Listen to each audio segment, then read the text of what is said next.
ত্রিপুরা সরকার নিয়মিতভাবে teachers eligibility test TET আয়োজন অব্যাহত রাখবে। তবে শিক্ষক নিয়োগ করা হবে রাজ্যের শূন্যপদের সংখ্যা এবং সরকারের আর্থিক সামর্থ্য বিবেচনা করে ধাপে ধাপে।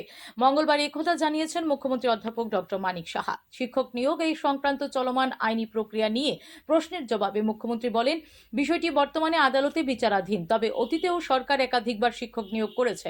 তিনি স্পষ্ট করে জানান, টেট কেবলমাত্র একটি যোগ্যতা নির্ধারণী পরীক্ষা, এটি কোনো নিয়োগ পরীক্ষা নয়। মুখ্যমন্ত্রী বলেন, শিক্ষক নিয়োগ সংক্রান্ত মামলা আদালতে বিচারাধীন। তা সত্ত্বেও অতীতে সরকারের নিয়োগ প্রক্রিয়া সম্পন্ন করেছে। টেট শুধুমাত্র যোগ্যতা অর্জনের পরীক্ষা, এটি চাকরির নিশ্চয়তা দেয় না। টেট পরীক্ষার নিয়মিত আয়োজন নিয়ে ওঠা প্রশ্ন উড়িয়ে দেন তিনি। তার দাবি, প্রতি বছরই নিয়মিতভাবে টেট অনুষ্ঠিত হচ্ছে এবং ভবিষ্যতেও এই প্রক্রিয়া অব্যাহত থাকবে। তিনি বলেন, টেট আয়োজন নিয়ে যে কোনো সমস্যা নেই।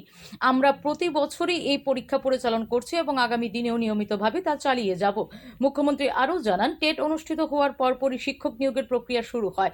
সংশ্লিষ্ট দপ্তরের আধিকারিকদের সঙ্গে আলোচনা করেই শূন্যপদ প্রয়োজন এবং সরকারের আর্থিক সক্ষমতা বিবেচনায় নিয়োগের সিদ্ধান্ত নেওয়া হয়। তিনি বলেন, আমরা সংশ্লিষ্ট আধিকারিকদের সঙ্গে নিয়মিত আলোচনা করি।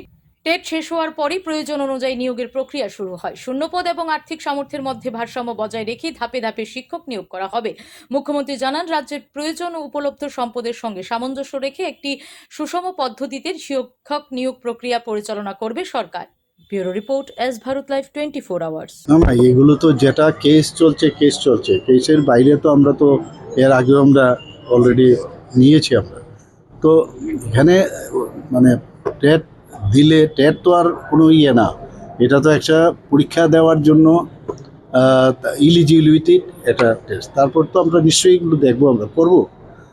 কাউকে তো এরকম না কতবার টেট হচ্ছে আর কতবার দিচ্ছি, আমরা প্রতি বছরই তো আমরা নেব আমরা।